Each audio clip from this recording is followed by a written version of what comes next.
Kiban cara metemui hidayah Allah. Pekerona na pernah sesat barat. Pernah cit na tanyang ba urang malah lebih ji uhlom tersesat. Kadang petunjuk yang betul, kadang nacit yang salah. Getanyo mandum perleh selamat di dunia ngan di akhirat. Karena nyan ke getanyo perleh hidayah Allah. Kiban cara metemui hidayah Allah ngan bek sesat supaya selamat terus usyurga di akhirat. Na padum boh petunjuk ngan metemui hidayah. Yang kepun bertobat. Tobat ngan tatinggai mandum but yang buruk. Mulai hudip bujroh ngan betul. Dan but yang get. Kedua, tamurno hukum pota Allah. Getanyo hamba-hamba yang jroh tamu iman dengan kitab-kitab pota Allah. Nah ke kitab-kitab Taurat, Zabur ngan Injil.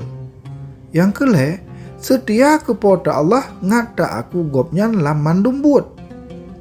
Allah gepegah. Cinta ke ubak Tuhan Allah gata ngan sepenuh hati.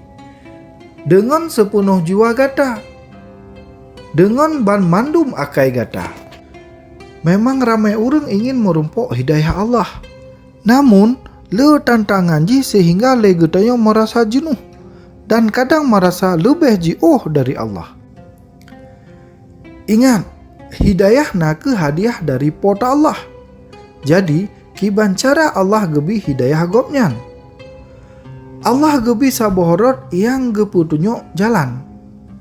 Ge utuh Isa Al-Masih na ke kalimah Allah walam dunia. Isa kon ke mantong gebi nasihat atawa gepejelah jalan usyurga. Akan tetapi na ke gepeterang hidayah lam kitab-kitab Allah. Mandum getanyo harus percaya ke Isa Al-Masih. Mangat tip-tip orang yang mengiman ubak gopnyan hana binasa. Tema metemui hudip sejati dan kekai.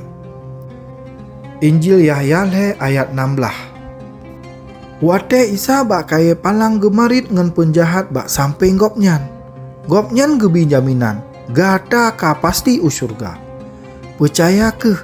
Ken Isa ubak urangnya. Uronyo gata musajan ngon ulun lam syurga. Injil Lukas 2 ayat 20. Jadi, menyogata ingin merumpok hidayah Allah yang sempurna, bak saatnyo ne percaya ke Isa Al-Masih. Baca doanyo.